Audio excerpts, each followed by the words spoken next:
Good morning class. आशा करती हूँ आप लोग ठीक होंगे और अच्छे से पढ़ाई कर रहे होंगे। आज स्टार्ट कर रहे हैं एक नए टॉपिक के साथ जिसका नाम है बाय पार्टाइट ग्राफ। अगेन जैसा बोलेंगे वैसा लिखेंगे, बाय पार्टाइट ग्राफ। ठीक है बच्चों, तो जैसा कि ये नाम है, bi means two and partite means जिसका पार्टीशन किया जा सके। ओके, सो बायपार्टाइट ग्राफ एक ऐसा ग्राफ होता है बच्चों जिसको हम दो पार्ट्स में डिवाइड कर सकते हैं। फॉर एग्जांपल, अगर एक मेरा ग्राफ है जिसमें हमारे कुछ वर्टिसेस हैं और कुछ एजेस हैं, अगर मैं इस ग्राफ को दो पार्ट्स में या दो सेट्स में इस तरह से डिवाइड कर सकती हूँ कि हर सेट में कुछ नंबर ऑफ वर्टिसेस आ जाएं। सपोज यहाँ पे नंबर ऑफ वर्टिसेस को मैं V1 दे देती हूँ और इस सेट में नंबर ऑफ वर्टिसेस को मैं V2 दे देती हूँ, तो हर ग्राफ में कुछ नंबर ऑफ वर्टिसेस आ जाएं और कुछ नंबर ऑफ एजेस आ जाएं। ठीक है, अब हर ग्राफ डिवाइड हो सकता है कुछ दो सेट्स में जिसमें नंबर ऑफ वर्टिसेस भी आ जाएं और नंबर ऑफ एजेस भी आ जाएं, लेकिन इसकी कंडीशन क्या होनी चाहिए? तो बच्चों, उस ग्राफ को डिवाइड करने की हमारी कुछ कंडीशंस होती हैं। अब वो कंडीशंस क्या हैं, ध्यान से देखिएगा। एक ग्राफ को जब हम डिवाइड करेंगे दो सेट्स में, तो कंडीशन फर्स्ट क्या होनी चाहिए? फर्स्ट कंडीशन ये होनी चाहिए कि दोनों सेट्स जिनमें हमने डिवाइड किया है उस ग्राफ को शुड बी नॉन एम्प्टी, यानी कि वो दोनों सेट्स में से कोई भी सेट खाली नहीं होना चाहिए, उनमें एक ना एक वर्टेक्स ज़रूर होना चाहिए। ऐसा नहीं कि आपने सारे वर्टेक्स एक सेट में रख दिए और दूसरा आपने नल कर दिया। ठीक है, तो पहली कंडीशन है कि both the sets should be non empty. Clear? Second condition जो है वो है कि जो सेट्स हैं वो डिसजॉइंट होने चाहिए। डिसजॉइंट का मतलब होता है कि अगर मेरा एक सेट है V1 और दूसरा सेट का नाम है V2, तो जो उन दोनों का इंटरसेक्शन है दैट शुड बी 5, मतलब उन दोनों में कोई भी वर्टेक्स कॉमन नहीं होना चाहिए। दोनों सेट्स में कोई भी वर्टेक्स कॉमन नहीं होना चाहिए, कोई भी ऐसा वर्टेक्स नहीं होना चाहिए जो V1 में भी आ रहा है और V2 में भी आ रहा है, ऐसा कोई वर्टेक्स नहीं होना चाहिए। क्लियर? इसके बाद आती है बच्चों सबसे इम्पॉर्टेंट हमारी कंडीशन, जो थर्ड कंडीशन है हमारी। थर्ड कंडीशन हमारी ये कहती है कि हमारे दोनों सेट्स में जो वर्टिसेस हैं वो इस तरह से होने चाहिए कि V1 सेट में जो वर्टेक्स है और V2 सेट में जो वर्टेक्स है वो दोनों वर्टेक्स एडजेसेंट होने चाहिए, लेकिन V1 में जितने भी वर्टिसेस हैं हमारे वो आपस में एडजेसेंट नहीं होने चाहिए और V2 में जितने भी वर्टिसेस हैं वो आपस में एडजेसेंट नहीं होने चाहिए। मतलब there should be no edge between the vertices of a particular set. मतलब V1 में जितने भी वर्टिसेस हैं वो आपस में एज नहीं बनाने चाहिए और V2 में जितने भी वर्टिसेस हैं वो आपस में एज नहीं बनाने चाहिए। ठीक है, अब ये तो हो गई थियोरेटिकल बात। आइए इसको मैं आपको एक एग्जाम्पल के साथ समझाती हूँ। फॉर एग्जाम्पल, सपोज मेरा एक ये सेट है, इसका नाम मैंने दे दिया V1, और एक मेरा ये सेट है, इसका नाम दे दिया मैंने V2। ठीक है, अब इसमें मैं वर्टिसेस बनाती हूँ। सपोज ये एक वर्टेक्स है, ये दूसरा वर्टेक्स है और ये तीसरा वर्टेक्स है। इस वर्टेक्स का नाम है A, इसका नाम है B और इसका नाम है C, और यहाँ पे मैंने वर्टेक्स बनाया D और यहाँ पे मैंने वर्टेक्स बनाया सपोज E। तो अब जब मैं इन्हें कनेक्ट करूँगी तो A से B पे कोई एज नहीं होना चाहिए, B से C पे कोई एज नहीं होना चाहिए, सिमिलरली D से E पे कोई एज नहीं होना चाहिए। एक वर्टेक्स मुझे V1 का उठाना है, एक वर्टेक्स मुझे V2 का उठाना है और उनके बीच में मुझे एज बनानी है। यानी कि ये ग्राफ कुछ इस तरह से मेरा अगर बनता है तो वो बनाया जा सकता है। क्लियर? मतलब इसमें देखिए, इस ग्राफ में क्या हो रहा है, मैं आपको कलर चेंज करके दिखाती हूँ।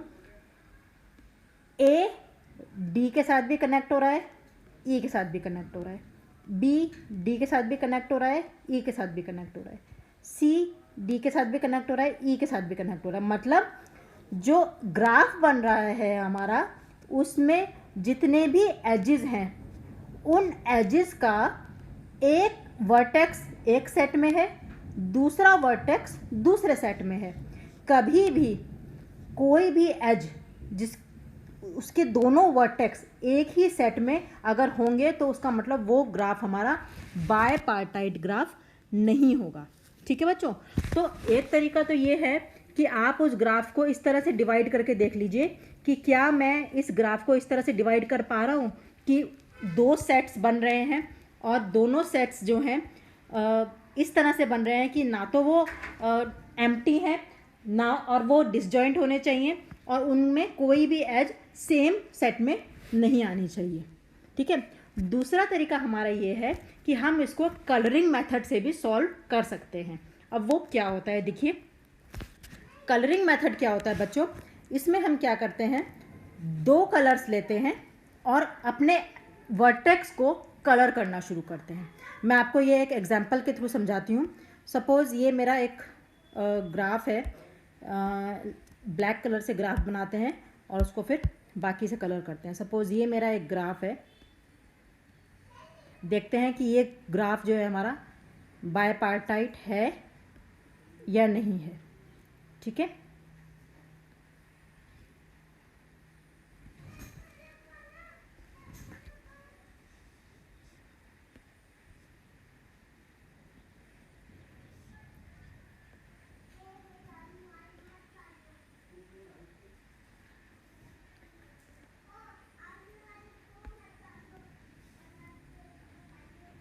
ठीक है बच्चों, तो इस ग्राफ को देखते हैं कि ये ग्राफ हमारा बायपार्टाइट है कि नहीं है। वो करने के लिए हमें क्या करना होगा, हमें दो कलर्स लेने होंगे। Let's take red and blue.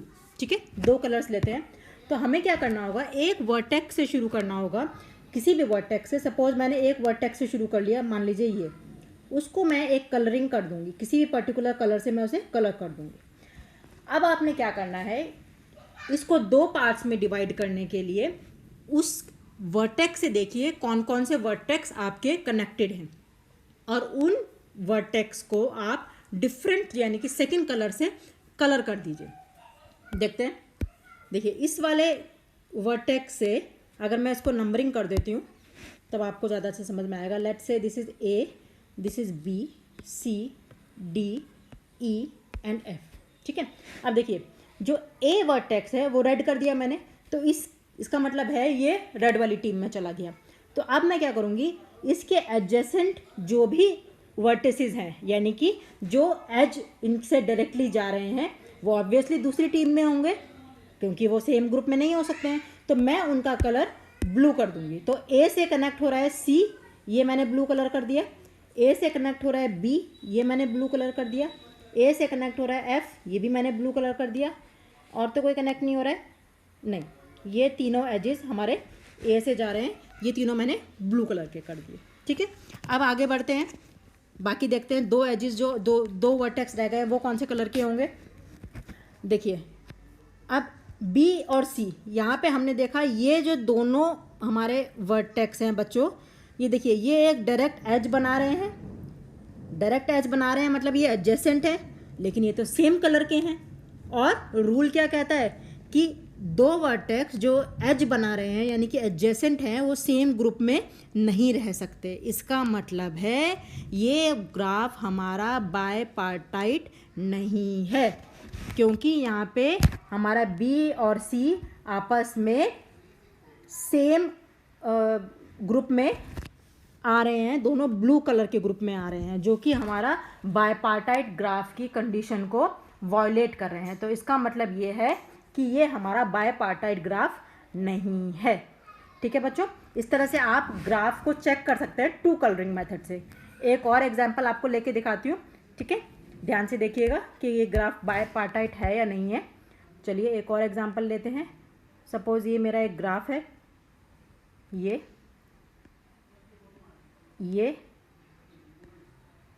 और ये, यहाँ पे ये इस तरह से, इस तरह से, ठीक है। इसको नंबरिंग कर देते हैं A B C D और E, ठीक है। चलिए कलरिंग मेथड से स्टार्ट करते हैं। सपोज मैंने E को कलर कर दिया सबसे पहले। अब E से देखेंगे कौन कौन से एजेस जुड़े हुए हैं, एक कौन कौन से वर्टेक्स हैं इसके एडजेसेंट, एक है हमारा D और एक है हमारा B। तो ये दोनों ब्लू टीम में आ जाएंगे। तो D आ गया हमारा ब्लू में और B भी आ गया हमारा ब्लू में। अब देखिए D और B के बीच में क्या कोई एज है, नहीं है। इसका मतलब है अभी तक हमारी कंडीशन ठीक चल रही है। अब देखिए ब्लू के एडजेसेंट कौन सा है, ब्लू के एडजेसेंट एक तो E था जो रेड हो गया, एक है C हमारा, C भी हमारा रेड हो जाएगा क्योंकि ये ब्लू से कनेक्ट कर रहा है डायरेक्ट, और ब्लू से कौन सा कनेक्ट कर रहा है, B से A भी डायरेक्ट कनेक्ट कर रहा है, तो इसका मतलब A भी रेड हो जाएगा। आप चेक कीजिए कि जो रेड हैं हमारे वर्टेक्स, क्या उनमें डायरेक्ट एज बन रहा है, A और C में नहीं बन रहा, C और E में नहीं बन रहा, B और D में नहीं बन रहा। इसका मतलब ये वाला जो हमारा ग्राफ है ये हमारा बायपार्टाइट ग्राफ है। दिस इज़ अ बायपार्टाइट ग्राफ, ठीक है। तो इस तरह से टू कलरिंग मेथड से आप चेक कर सकते हैं कि हमारा ग्राफ बायपार्टाइट है या नहीं है, ठीक है बच्चों। एक आपको एक्सेप्शनल केस दिखाना चाहूँगी बच्चों। कई बार क्या होता है, हमारा जो ग्राफ होता है वो कुछ इस तरह से आ जाता है, ध्यान से देखिएगा, और आपको बोला जाता है कि ये बायपार्टाइट है या नहीं है।